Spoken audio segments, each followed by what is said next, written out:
Bismillahirrahmanirrahim. Assalamualaikum warahmatullahi wabarakatuh. Alhamdulillah. Alhamdulillahi rabbil alamin. Wa bihi nasta'inu ala umurid dunya waddin. Allahumma salli wa sallim على سيدنا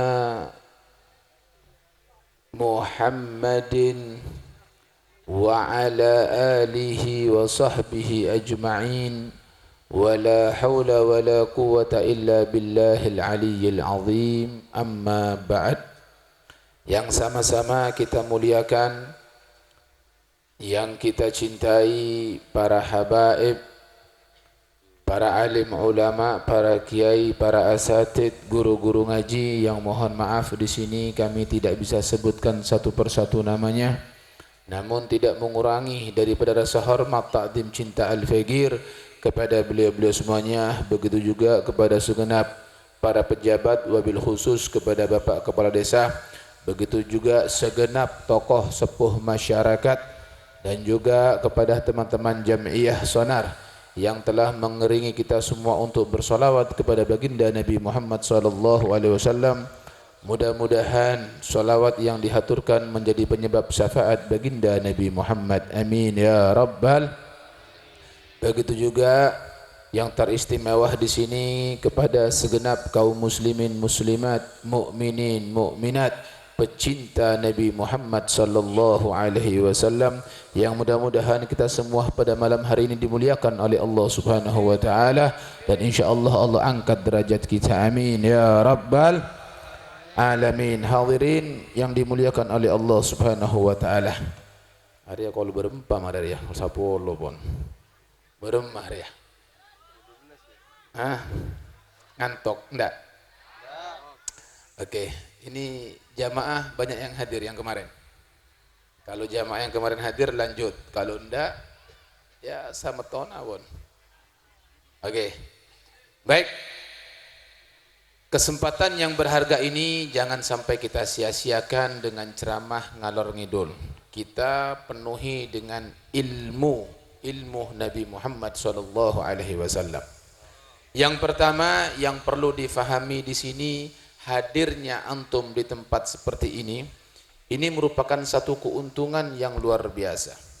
Sekalipun hadirnya antum ke tempat sini tidak sengaja atau tak sengaja dan ngale apa remeh bedemi rame tojuk, minimal ketika kita duduk di tempat ini, walaupun kita tidak terbiasa membaca solawat, tapi karena diiringi dengan hadrah tadi, mau tidak mau kita ikut bersolawat, mau tidak mau. Andaikan kita di rumah, kita yakin mungkin tidak bersolawat kepada Nabi Muhammad.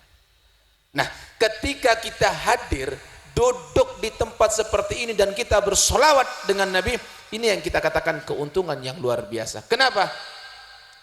Karena di sini pernah diceritakan dalam sebuah riwayat, anna rajulan min bani Israel, ada seseorang dari Bani Israel, artinya orang kafir.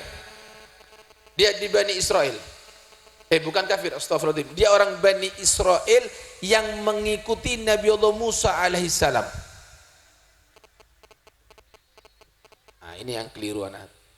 Dia memang orang kafir, cuma dia membuka kitab Taurat. Anna rajulan fatahat Taurata. Jadi orang Bani Israel ini dia membuka kitab Taurat.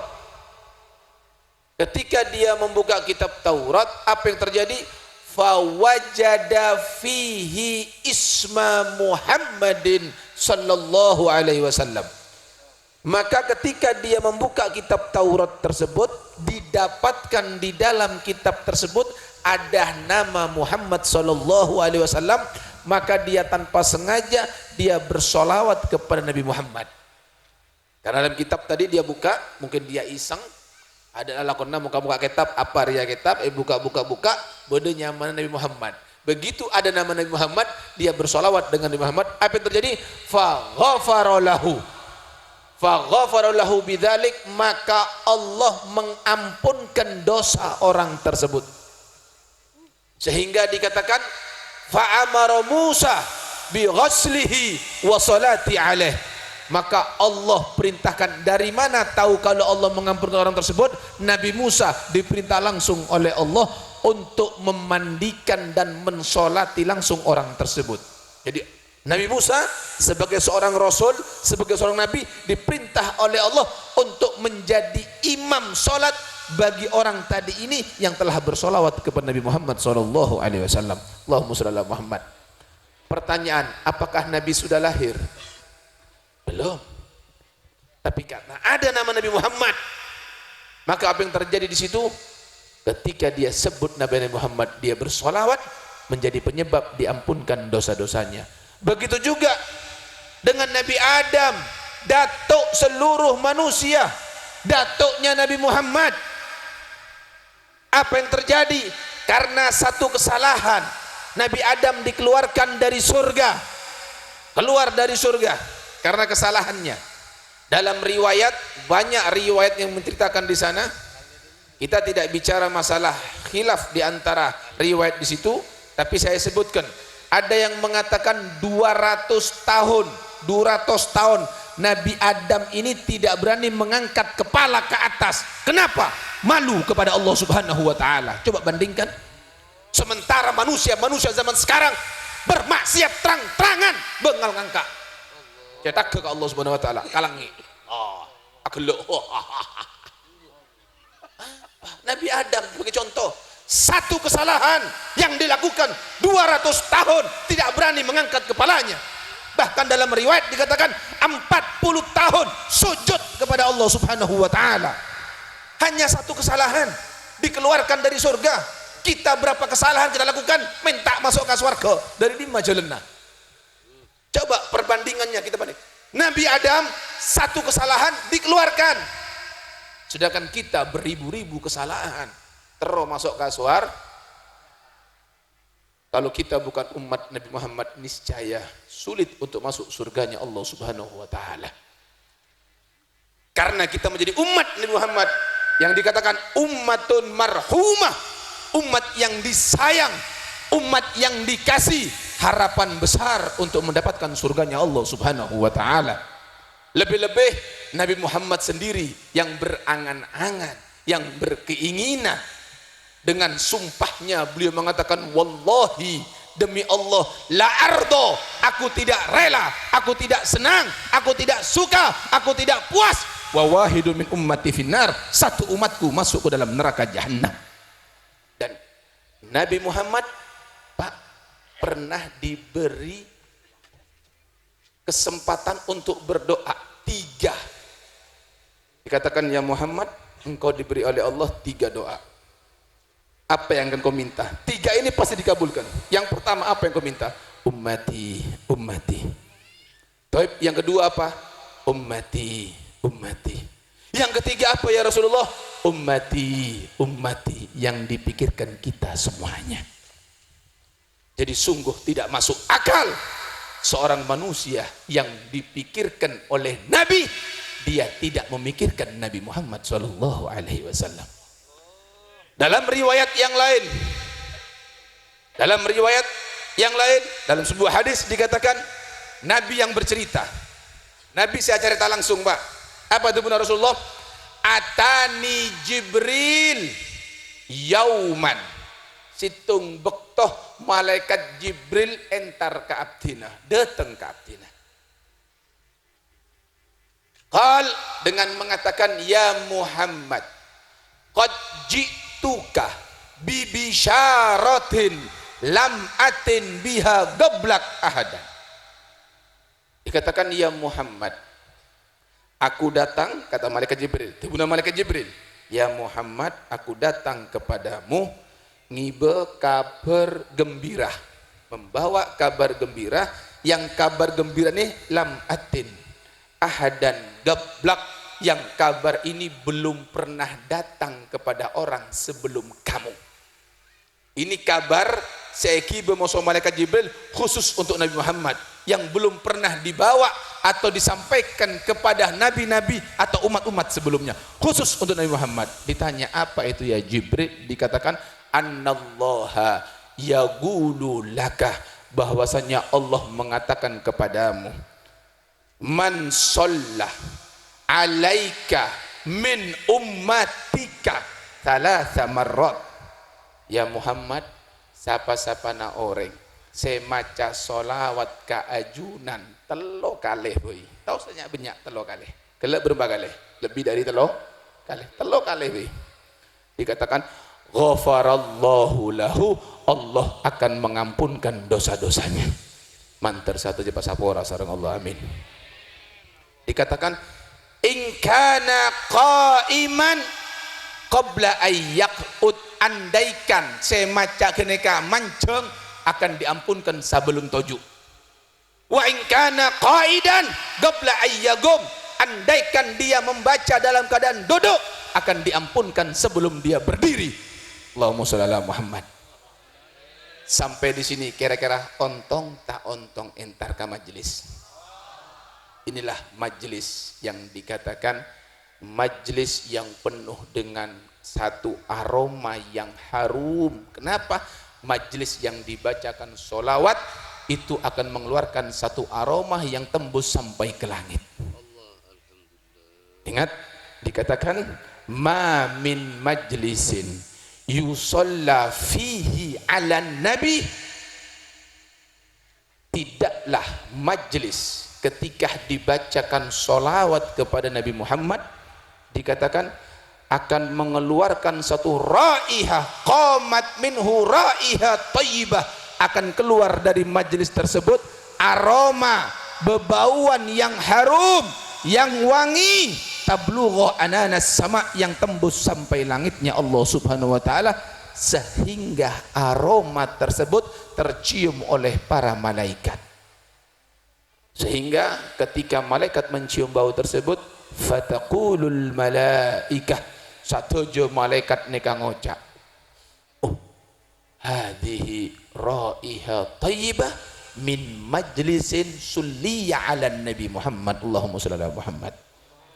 Apa kata malaikat? Malaikat neka oning pak, begitu ngeding ro'om keneka, oh Arya ro'om dari majelis yang dibacakan solawat kepada Nabi Muhammad sallallahu alaihi wasallam. Makanya dikatakan majelis-majelis yang lalai kepada Allah, perkumpulan-perkumpulan manusia yang melalaikan kepada Allah, lupa kepada Nabi Muhammad, itu dikatakan majelis jifah, majelis bangkai bedang. Makanya jangan kau hadiri majelis-majelis bedang kenega pak. Kenapa? Akan membawa pengaruh buruk kepada yang hadir di sana. Tidak di dunia, tapi nanti di akhirat akan merasakan naudzubillah tsumma naudzubillah, mantar pasalamat saja. Makanya hadiri majelis-majelis seperti ini, keuntungan besar untuk kita. Tapi masih aja ada orang yang berkomentar, tak oleh bid'ah, mancung, tak oleh bid'ah. Sekarang saya bawakan satu dalil, tahu senyak-benyak malam soalnya. Satu dalil, perhatikan. Kalau ada yang mengatakan maulid berdiri tidak boleh, bid'ah. Oke, kita lihat di masa hidup Nabi. Nabi masih ada. Para sahabat duduk. Akompol, apolong neka tojo. Nabi datang. Begitu Nabi datang, apa yang terjadi? Satojo sahabat neka mancung pak, mancung satojo sahabat menghormat Nabi Muhammad. Apa kata Nabi Muhammad? Ijlisu, toju satojo. Jangan ada yang berdiri, jangan kau menghormat aku seperti bangsa Romawi menghormati kaisarnya, atau bangsa Persia menghormati Raja Kisra. Dilarang sama Nabi pak. Jangan berdiri, tidak boleh. Jangan kau samakan, jangan seperti orang-orang bangsa Romawi dan bangsa karena di zaman Nabi itu ada dua bangsa, negara baru dua pak yang ada pak. Yang lain belum, Arab belum negara masih pak. Arab itu masih dipimpin oleh suku-suku saja, dan hukumnya adalah hukum rimba. Siapa yang kuat dia yang menang. Tapi negara yang sudah maju dua negara, yaitu Persia dan Roma atau Romawi. Makanya dalam Al-Quran ada surat Ar-Rum yang menceritakan tentang bangsa Romawi. Akhirnya apa yang terjadi situ? Satu aja sahabat duduk tojuk Pak, dimarah, ditegur sama Nabi, tojuk satu aja. Hanya satu sahabat yang tidak mau duduk. Siapa itu namanya? Sayyiduna Hasan bin Thabit. Dia pakun mancung. Ditanya sama Rasulullah, ya Hasan, apa yang mencegahmu untuk duduk? Kenapa benar tanda tojuk? Dikatakan langsung, mengeluarkan syair, karena beliau seorang penyair. Beliau mengatakan, wugufi au qiyami lil azizi alayya fardun. Berdiriku kata dia, lil azizi, untuk orang yang mulia, alayya, bagiku adalah fardun, satu kewajiban. Watarkul fardi, dan meninggalkan kewajiban, ma huwa mustaqimu, itu bukan jalan yang benar, itu bukan suatu yang lurus. Memuliakan suatu yang memuliakan orang yang berdiri karena memuliakan orang yang mulia itu wajib bagiku, kata Sayyid Sabit. Dan ketika aku meninggalkan kewajiban, ya itu bukan jalan yang benar. Nabi dikasih tahu seperti itu. Ajibtu, kata beliau, ajibtu, aku takjub, heran, liman lahu aglun wa fahmun, bagi orang yang memiliki akal, seandi otak, seandi akal, yang punya pemahaman, yara hadzal jamal, melihat keindahan, yaitu melihat Rasulullah, fala yagum, dan tidak berdiri. Aku heran, kenapa ada sesuatu yang indah, yang mulia, kenapa kok tidak berdiri? Aku heran, katanya andi akal, cakna andi otak, cakna andi pemahaman, kenapa dia tidak mau berdiri di sini? Begitu Hasan bin Thabit mengeluarkan syair seperti ini, apakah Nabi marah? Nabi tersenyum, Nabi mesem Nabi. Akhirnya semua sahabat berdiri dan dibiarkan oleh Rasul sallallahu alaihi wasallam. Bahkan Nabi yang mengatakan, "Gumu li sayyidikum," berdirilah kamu untuk pemimpin kalian semuanya. Artinya boleh di sini. Jika dia mengatakan ta'ullah mancung, anu bid'ah, ini dalil di zaman Nabi, dan dia berbicara di hadapan Nabi, dan Nabi tersenyum dan dibiarkan, dan sahabat yang duduk ketika itu semuanya sontak berdiri kembali untuk menghormat Nabi Muhammad sallallahu alaihi wasallam. Jadi jangan khawatir, kumpulan-kumpulan seperti ini tidak ada yang lepas dari dalil sama sekali, semuanya berdasarkan dalil dari awal sampai akhir.